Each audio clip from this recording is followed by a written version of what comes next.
Angin menderu menggema melalui dinding batu kastil.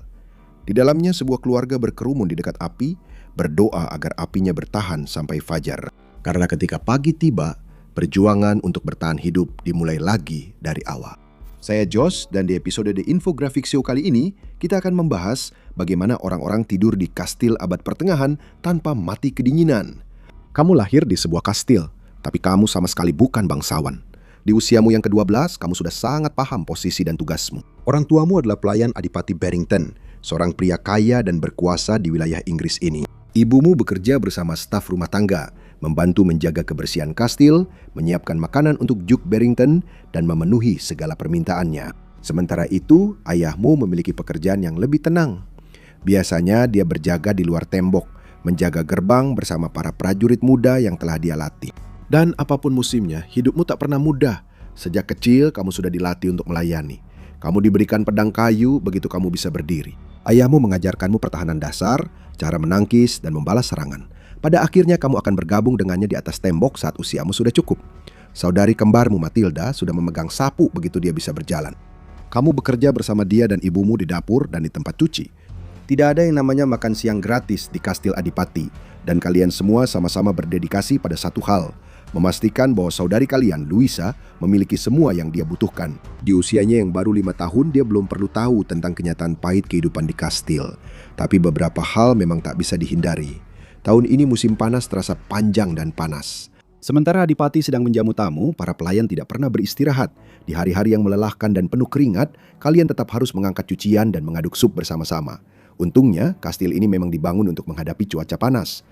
Dinding batu berfungsi sebagai isolator alami, menyerap sebagian besar panas, dan membuat segala sesuatu di dalamnya terasa sedikit lebih sejuk.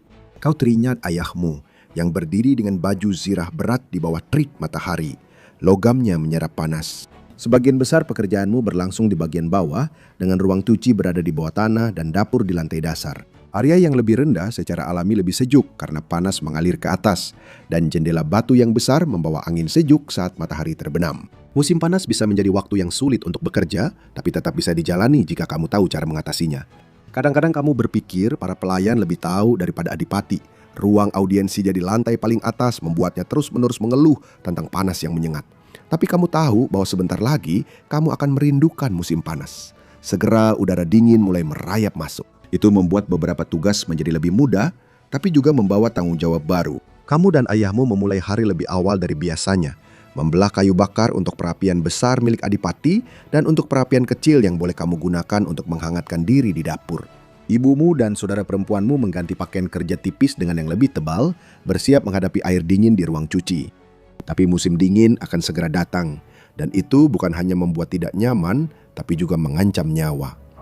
Daun-daun terakhir berguguran dan udara dingin mulai menetap. Kastil menjadi tempat yang dingin dan keras. Angin menderu di sepanjang lorong-lorong. Tanganmu menjadi mati rasa dan kasar karena membelah kayu bakar. Ibumu dan saudara perempuanmu menggigil di ruang cuci. Air dingin meresap hingga ke tulang mereka. Adipati jarang sekali meninggalkan ruang audiensnya akhir-akhir ini, meminta semua makanannya dibawakan kepadanya di depan perapian. Suasana hatinya tampak semakin buruk beberapa bulan ini, tapi ibu tetap bersemangat. Setiap panggilan ke kamarnya berarti beberapa menit di depan perapiannya. Karena dingin tidak hanya datang, tapi juga bertahan lama. Ini baru awal musim dingin, tapi sudah terasa berat. Kastil ini sama, baiknya menahan panas tetap di luar maupun di dalam, yang sekarang justru merugikanmu. Bahkan matahari pun tidak banyak membantu. Dinding batu menahan dingin, menyerap sedikit kehangatan yang ada, mencegahnya menyebar. Batu adalah penghantar dingin yang sempurna. Jadi kecuali kamu berada tepat di dekat api, panasnya hampir tidak terasa sama sekali. Dan sepertinya angin tidak pernah berhenti berhembus. Tinggal dekat laut memang indah. Di hari libur yang langka, saat masih kecil, kamu senang berenang di lepas pantai. Tapi saat musim dingin, angin dari laut bertiup kencang masuk ke daratan. Kastil ini adalah jaringan besar yang saling terhubung dari lorong-lorong, tangga, dan halaman dengan sangat sedikit pintu. Dan itu berarti angin berputar-putar, terutama di lantai atas. Bahkan di bagian dalam yang paling dalam. Angin kencang membuatmu merasa seperti berada di luar. Kadang-kadang kamu bisa mencium aroma laut yang terbawa hembusan angin. Sebagian besar jendela hanya ditutupi kain tebal yang hampir tidak memberikan perlindungan. Kamar Adipati memiliki penutup jendela kayu, tapi bahkan itu pun hampir tidak mampu menahan angin terkuat. Kamu tahu, ini baru permulaan. Jika kamu suka cerita-cerita bertahan hidup dari masa lalu seperti ini, pastikan untuk menyukai dan berlangganan. Kamu tidak ingin melewatkan apa yang akan datang. Dan jangan lupa untuk membagikannya juga. Keluargamu cukup beruntung bisa bertahan melewati musim dingin sebelumnya, sebagian besar. Kamu masih punya beberapa kenangan tentang kakekmu, seorang pria tua yang gagah dengan jenggot abu-abu tebal. Dia melatih ayahmu untuk menjadi penjaga kastel dan tidak pernah mengabaikan tugasnya. Kamu baru berusia 5 tahun ketika dia meninggal dalam tidurnya setelah berjaga semalaman. Dingin telah melemahkannya, tubuhnya tidak pernah bisa menghangat, tidak peduli seberapa keras dia berusaha. Dan tidak ada seorang pun yang akan datang membantumu. Kamu tidak terlalu mengenal staf kastil lainnya. Mereka punya kamar sendiri dan kamu jarang punya kesempatan untuk berbicara dengan mereka. Tapi kamu menyadari bahwa setelah setiap musim dingin, semakin sedikit wajah yang kamu kenal dan semakin banyak orang baru yang didatangkan untuk menggantikan mereka. Kamu hanyalah orang yang mudah digantikan bagi sang adipati, dan tidak semua orang berhasil melewati bulan-bulan dingin. Orang tuamu bilang semuanya akan baik-baik saja kali ini. Tapi kamu rasa mereka belum pernah merasakan dingin seperti ini sebelum salju pertama turun. Sudah saatnya bersiap untuk apa yang akan datang selanjutnya. Sang adipati bukanlah orang yang dermawan, tapi dia adalah orang yang bisa diandalkan.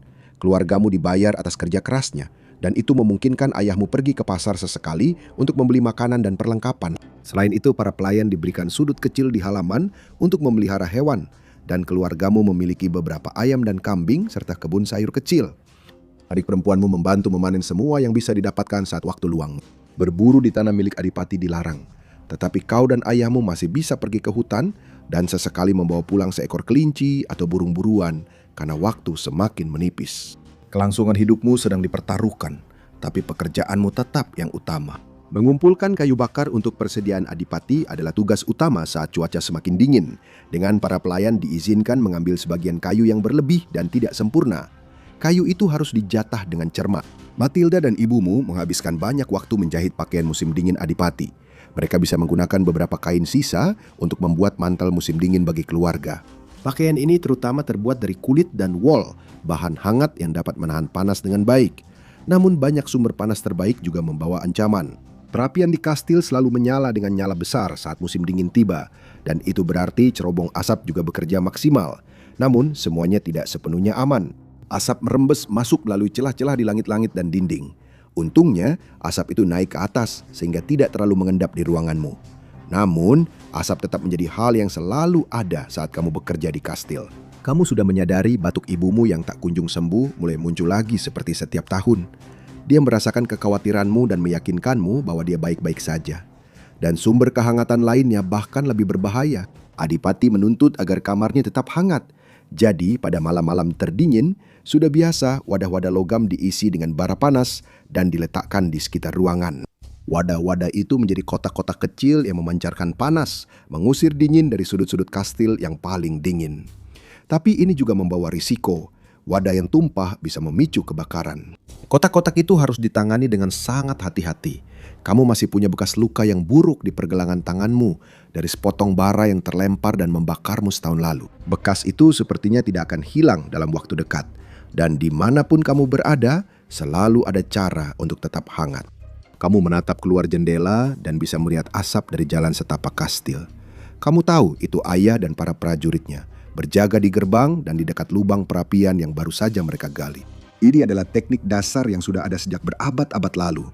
Mereka menggali lubang di tanah, lalu mengisinya dengan kayu bakar dan bara api yang akan menyala sepanjang hari, tapi juga rentan terhadap cuaca. Hujan deras yang tiba-tiba bisa memadamkannya seketika, dan angin kencang juga bisa melakukan hal yang sama. Namun bagi mereka yang menghabiskan sebagian besar waktunya di luar, ini adalah penolong utama. Dan kamu telah menghabiskan banyak waktu menyiapkan kastil untuk musim dingin. Salah satu tugas utama para pelayan adalah menjaga kenyamanan adipati. Ini bukan kehidupan yang mudah, tapi kehidupan ini memberikan perlindungan dan keamanan jauh lebih banyak dibandingkan yang lain. Itu berarti harus membuatnya senang. Dia sangat membenci dinginnya musim dingin. Selama beberapa minggu terakhir, para staf termasuk kamu telah sebisa mungkin melindungi kastil dari cuaca dingin. Ini termasuk menggantung tapiseri yang tebal dan berat. Tapi tempat terpenting di rumah ini adalah tempat tidur adipati. Sebuah tempat tidur besar dengan 4 tiang dan kanopi kayu di atasnya. Ketika tirai ditutup mengelilingi tempat tidur, itu menciptakan ruang hangat yang tertutup rapat dan membuatnya tetap nyaman sepanjang malam. Tapi kamu tidak memiliki kemewahan itu. Kamar para pelayan sederhana, terletak di lantai bawah dengan hanya satu jendela. Setidaknya itu memberikan perlindungan dasar dari angin. Ibumu sudah berminggu-minggu membuat perlengkapan tidur musim dingin dan merajut selimut dari kain bekas dan wol. Meskipun begitu, kakimu tetap saja membeku setiap kali bangun dari tempat tidur setiap pagi. Kalian hampir tidak punya sumber kehangatan tambahan selain satu sama lain. Saudari-saudari biasanya saling berdekatan setiap malam. Orang tuamu tentu saja saling menghangatkan. Ibumu memberimu selimut bulu paling tebal untuk tempat tidurmu. Tapi pekerjaan seorang pelayan tidak pernah selesai. Kedua orang tuamu sering harus bangun di tengah malam untuk menjalankan tugas mereka. Malam hari sering menjadi waktu musuh menyerang. Tidak pernah ada serangan ke kastil selama kamu hidup. Tapi sang adipati tetap saja paranoid. Sebuah pos kecil penjaga tetap berjaga di malam hari. Dan ketika giliran ayahmu, dia kembali dengan tubuh menggigil dan wajah pucat.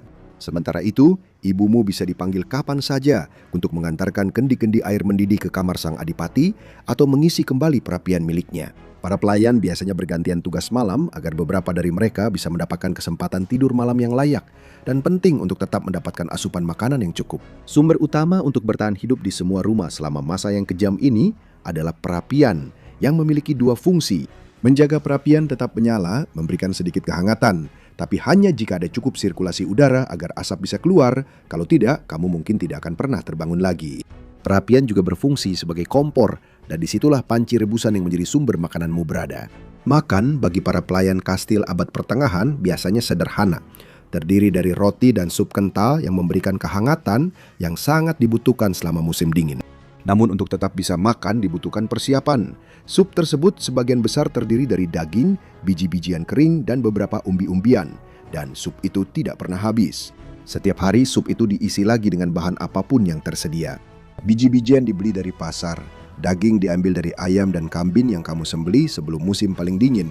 Dan sayuran digali dari tanah. Dagingnya dikeringkan agar bisa disimpan dalam waktu lama. Sementara bahan lainnya ditutup rapat dan disimpan di tempat dingin untuk melindunginya dari hama. Pasokan makanan tidak sepenuhnya terhenti selama musim dingin, tetapi paling banter sangat terbatas. Berburu selama musim dingin membutuhkan perjalanan panjang di medan berbahaya dengan hewan buruan yang lebih sedikit. Jadi pada akhirnya, yang bisa dilakukan hanyalah menunggu. Dingin menusuk tulang setiap malam, dan kamu bangun dengan menggigil serta kelelahan. Kamu sudah bisa melihat dampaknya pada orang tuamu setiap hari. Batuk ibumu semakin parah saat dia terus melayani setiap kebutuhan sang adipati. Kamu tetap di luar saat ibumu membawakan makanan dan perlengkapan penghangat untuknya, tapi kamu bisa mendengar omelannya dari balik pintu yang tertutup. Dia tampaknya mulai kehilangan akal sehat, mengomel tentang kastil yang terlalu dingin, dan menuduh para pelayannya mengabaikan kebutuhannya. Dan itu hanyalah salah satu dari ancaman musim dingin di sini. Kamu tidak hanya melawan alam, tapi juga melawan pikiranmu sendiri. Dalam beberapa hal, keluargamu beruntung karena miskin.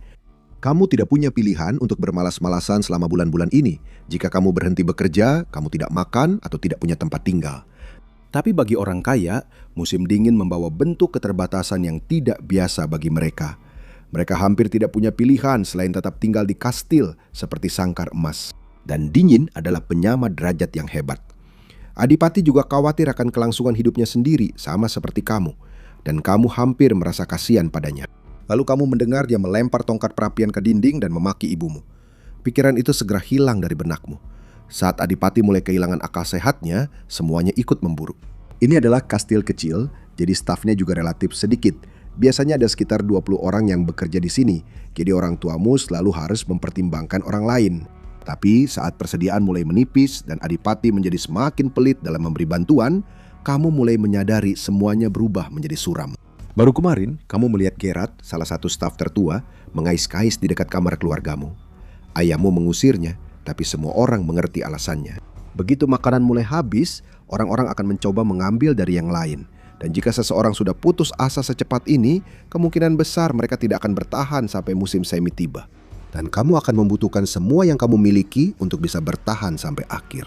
Sudah beberapa tahun sejak keluargamu menemani adipati ke pedesaan untuk mengunjungi pangeran. Itu adalah kastil terbesar yang pernah kamu lihat. Dengan staf hingga 50 orang, kamu bisa melihat mata adipati dipenuhi rasa iri. Tapi sekarang, kamu bertanya-tanya bagaimana keadaan kastil itu. Segalanya di sini sudah mulai berantakan, dan staf dan kawasan milik bangsawan yang lebih besar pasti kacau untuk diurus. Inggris dipenuhi dengan kastil-kastil, masing-masing berjuang untuk bertahan hidup di masa ini. Dan kamu mulai merasa keluargamu sedang kalah dalam perjuangan mereka. Tak butuh waktu lama sebelum kamu menyadari porsi yang mulai mengecil saat ibumu menyajikan semur itu. Dia selalu memastikan untuk memberikan porsi lebih besar kepada ayahmu sebelum dia berjaga malam. Tapi mangkok-mangkok itu terasa lebih encer dari biasanya. Hanya ada potongan kecil daging. Itu nyaris tidak meredakan keroncongan di perutmu. Dan kamu bisa melihat Matilda tampak lebih kurus dari biasanya, tapi sup itu tetap menghangatkan dan membantumu melewati malam. Kamu dan ayahmu pergi ke hutan keesokan harinya, berhasil menangkap seekor kelinci. Kamu menghabiskan berjam-jam di dekat api setelahnya, menggigil, tapi daging tambahan itu akan sangat membantu untuk bertahan hidup. Tapi terkadang bahkan usaha terbaik pun mungkin tidak cukup. Sekitar 2 bulan memasuki musim dingin, ibumu jatuh sakit. Dia sedang bekerja di tempat cuci ketika tiba-tiba terkulai, sempat pingsan sebentar. Matilda menangkapnya sebelum dia jatuh telungkup ke dalam bak cucian, tapi tubuhnya sangat panas. Kamu membantu Matilda membawanya kembali ke kamar kalian dan memastikan untuk menyelesaikan cucian Adipati untuknya agar dia tidak menyadari ketidakhadirannya. Ini bukan pertama kalinya dia jatuh sakit, biasanya karena kelelahan, tapi kali ini rasanya berbeda. Dia tampak lesu, berbicara dalam tidurnya, dan sepertinya tidak makan atau minum. Kamu teringat Adipati yang batuk di wajahnya saat ia mengomel malam itu. Dia mungkin punya cukup makanan dan kehangatan untuk bertahan dari penyakit apapun. Dia tidak seberuntung itu. Setelah malam yang panjang dan berat, dia tidak bangun. Kamu terbangun oleh suara tangisan Luisa. Kamu melihat ekspresi pasrah di wajah ayahmu. Air mata memenuhi matanya. Dia sudah menduga ini akan terjadi. Tabib kastil datang dan dengan cepat memeriksa tubuhnya. Dia akan dimakamkan di area pelayan di halaman kapel kastil bersama orang-orang yang telah pergi sebelumnya. Sebidang tanah kecil dan sebuah batu sederhana yang akan dipahat sendiri oleh ayahmu. Hanya itu yang tersisa untuk mengenangnya. Tapi tentu saja pekerjaannya tidak berhenti. Sebagai anak perempuan tertua di keluarga sekarang, Matilda harus mengambil alih tanggung jawab. Ibumu telah mengajarinya dengan baik. Beberapa tugasnya sudah menjadi kebiasaan baginya. Kamu membantu sebisamu, memasak dan membersihkan. Kamu bahkan menggosok noda membandel dari pakaian Adipati. Tapi tugas-tugas lain cerita. Matilda akan diharapkan untuk melayani Adipati secara pribadi dan dia terkejut serta bersikap kasar ketika melihat seorang gadis muda di kamarnya. Matilda menundukkan kepalanya, mengantarkan makanannya, lalu segera pergi secepat mungkin.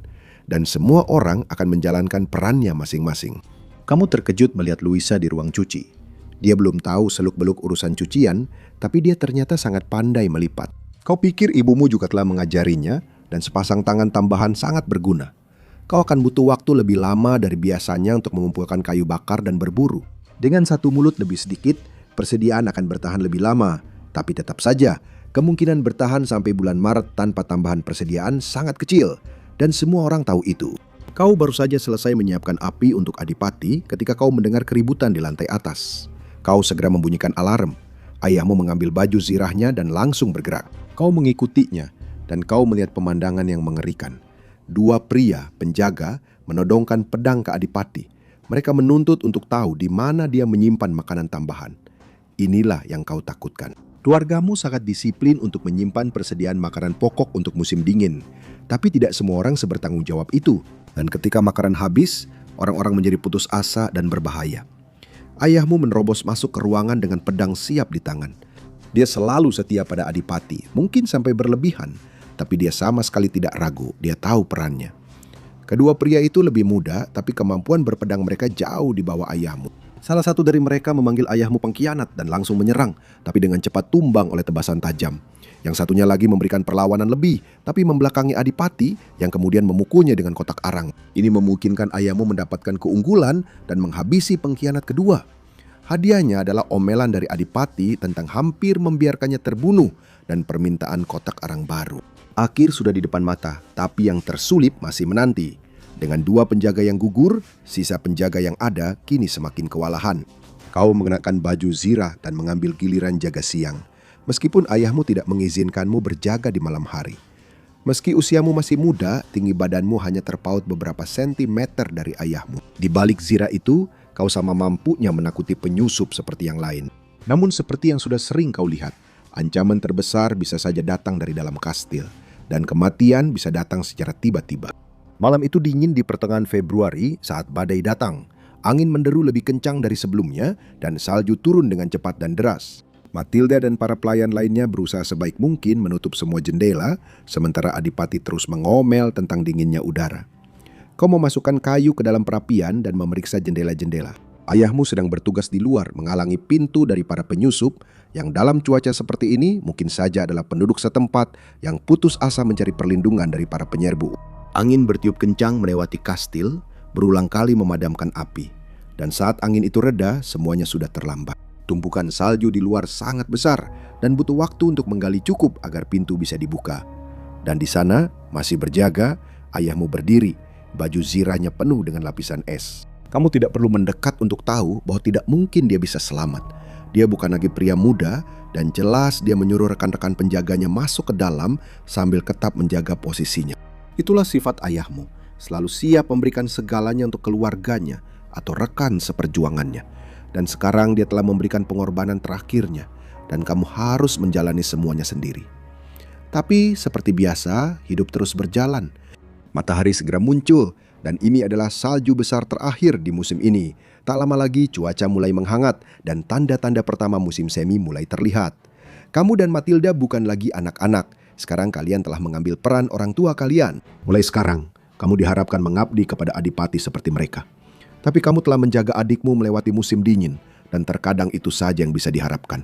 Bertahan hidup melawan segala rintangan. Ketika bahkan tidak ada kastil untuk melindungimu, bagaimana orang-orang bisa bertahan hidup? Lihatlah bagaimana manusia tidur selama zaman es tanpa mati kedinginan. Untuk semua detail tentang para penyintas manusia paling awal, atau tonton video ini sebagai gantinya.